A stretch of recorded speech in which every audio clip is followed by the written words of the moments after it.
Happy Thursday morning mga kasikap, panibagong umaga at panibagong update tayo dito sa NLEX sa SLEX Connector Road Project Section 2. Nandito po tayo ngayon sa taas ng footbridge upang kunan yung pangyayari ngayon dito sa westbound at eastbound ng Ramon Magsaysay Boulevard. Sinimulan ko to, walang naniniwala sa paligid ko.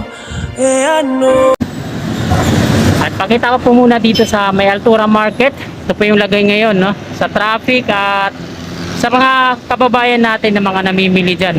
Isang katerba yung saging, dami ngayon mga kasikap ay araw ng Huwebes, ikalabinapat na po ng Setyembre taong 2023 at ikapito at 45 na po ng umaga. Yan sa unahan, ayan po yung Center Island, yung tsura niya.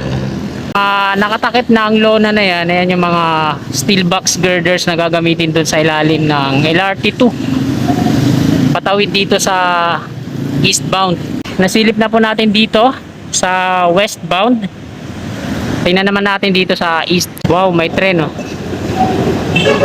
So ganito kataas dito sa footbridge. Tanaw natin yung kabuuan ng west at east. Ganon din dito sa east, maraming mga nakatakip ng lona na yan and mga steel box girder na gagamitin dyan sa ilalim.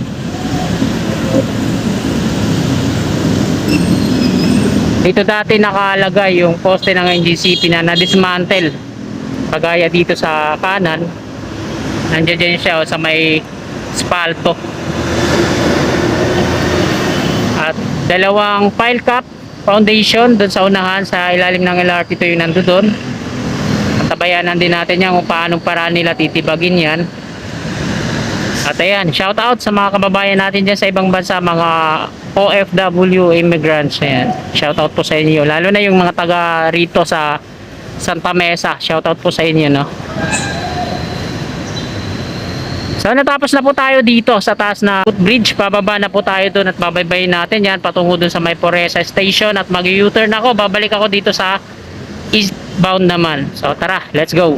Dito pa tayo sa May Buenos Aires. Ito yung footbridge at dyan tayo kanina nagbablog. Balik kanan na ako dito sa westbound ng Ramon Magsaysay Boulevard.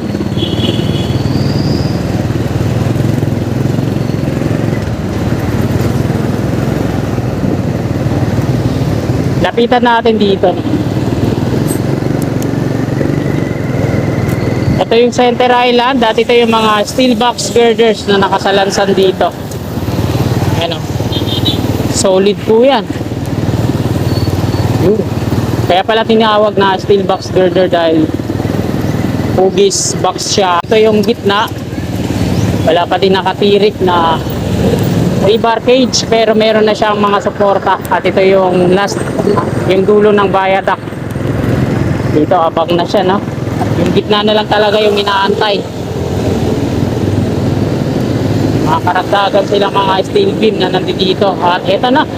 Dito na yung mga iba nilang mga kasama, mga workers. Ayan. So alam ko na yung naka-white ng helmet. Ayan yung supervisor, engineers at mga managers. Ayan yung mga naka-white na yan ng helmet.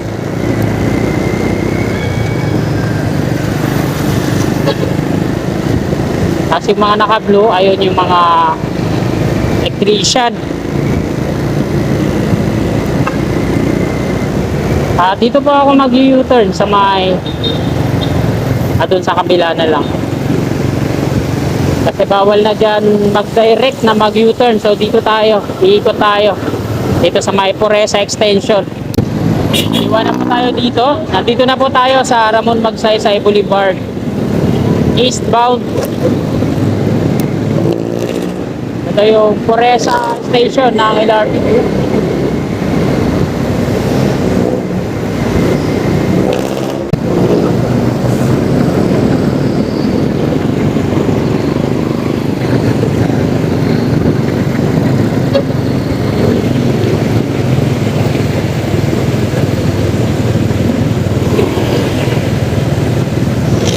Ito yung ginagawa ngayon nila dito.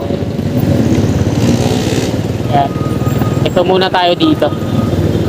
Dito po tayo ngayon sa kabaan ng eastbound ng Ramon Magsaysay Boulevard. Ito yung mga workers. Tingnan natin, no? Tingnan po ninyo mga kasikap. Yan sa mga pile cap, concrete foundation na yan. Yan. Biniweldingan nila ng mga steel bar, pinagdidikit-dikit. Ganun din dito. Zoomin natin para makita po natin ang malapitan, no? So ito po mga kasikap yung ginagawa nila sa mga pile cap, concrete foundation, no? Ayan yung mga napapaikutan ng sheet pile. Zoomin lang natin. Yan. Pinagdikit-dikit po nila yan. Nilagyan ng mga steel bar, winelding, at nagmistula na siyang steel matting yung style.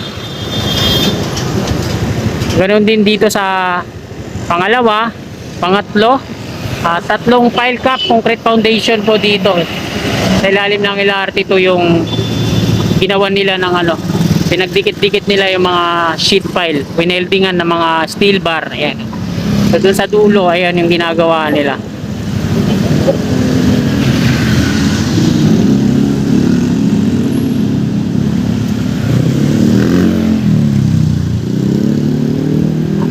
At patungo tayo doon sa may bandang gitna. Titingnan natin kung ano na yung kaganapan ngayon doon. So tara, let's go! Ito pa yung kasalukuyang ginagawa nila. Bawat bahagi ng sheet pile ay winiweldingan nila ng mga steel bar. Pinagdidikit-dikit maliban dito sa dalawa. Malapit dito sa interchange na gagawin. Ito yung mga rebar na pang final na install dito, no? At ngayon, ito yung gitna. So, meron na siyang mga suporta kagaya dito sa kanan. Pero wala pa siyang rebar cage na naka-install.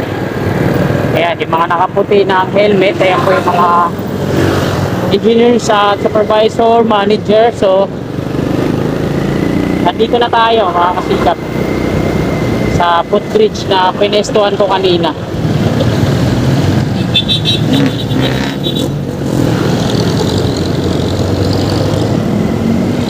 Nandiyan tayo kanina.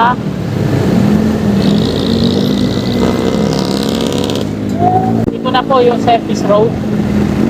Kakanan na po ako dito sa may Old Santa Mesa Street.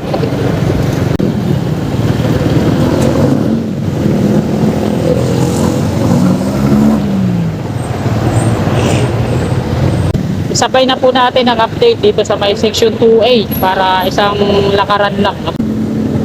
Medyo matraffic po ngayon sa kabaan ng Old Santa Mesa Street.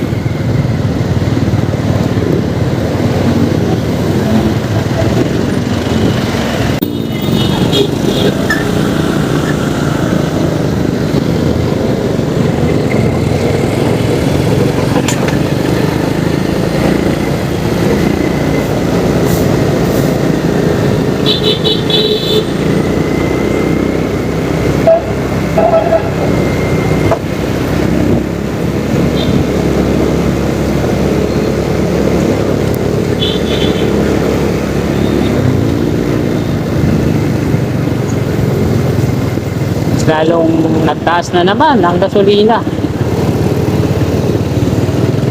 Ito na po yung Paco Santa Mesa Road at ayan na po sa unahan yung Section 2A ng Skyway Stage 3.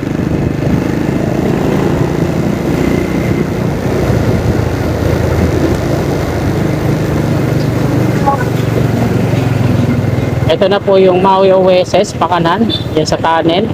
At ito yung update dito. Lalagyan na nila ng mga plywood yung gilid-gilid. Hindi pa naman nalalagyan ng rebar yan. Ay dito, ni-installan na nila ng rebar sa taas para sa beam. Ganyan yung style niya, pero diretso pa rin yan sa taas.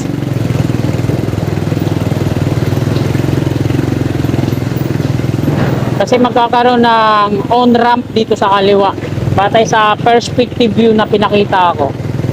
Kaya ganyan yung itsura dito sa kaliwa, pababa. Kasi magkakaroon ata dito na on-ramp.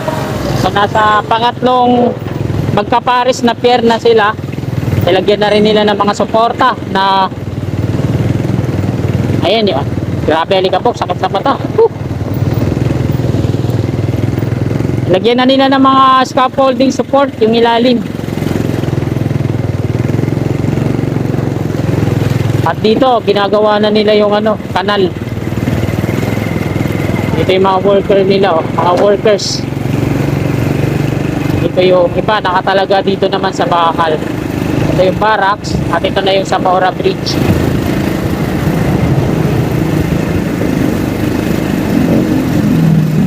Ipakita ko sa inyo yung malaking sulat na SMC dito.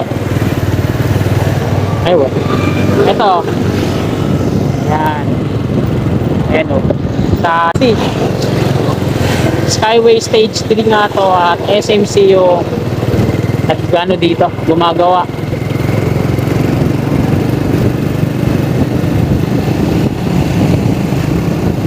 Hindi siya yung next sa SLEX.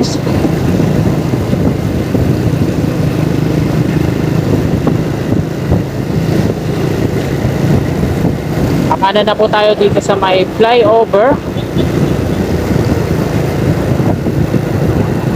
At doon na tayo mag-end pala ng ating vlog sa may northbound Quirino Avenue para kumpleto ang ating update ngayong umagang ito, araw ng Huwebes, palabinapat na po ng Setyembre taong 2023. Ito po yung Tomas Claudio mga kasikap, kung saan nag-start ang section 2A. Sa taas yung southbound, sa baba yung northbound, double decker din yan patungo dun sa section 2A sa may PUP Santa Mesa.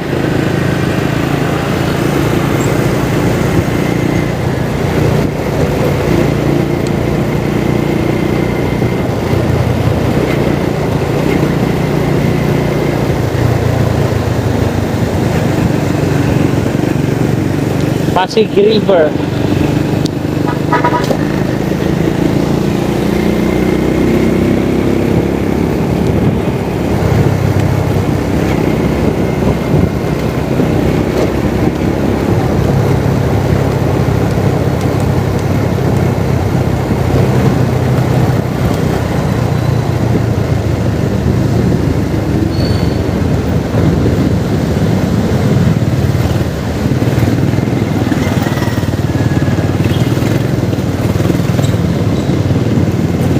Ito na yung interchange, mga pakaliwa papuntang Santa Ana, Manila.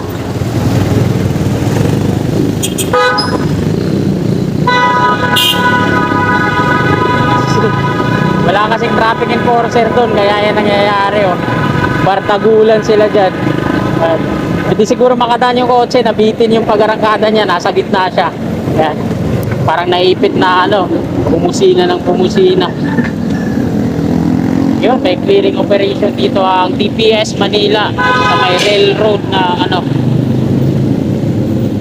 dito sa ilalim ng double decker sa may Pagdaanan.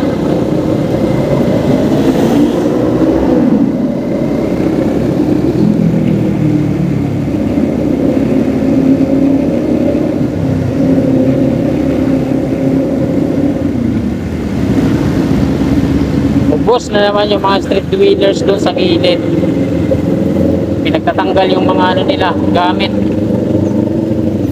So sana matulungan ng Manila, no? Pamunuan ng Manila yung mga kababayan natin, mga dwellers.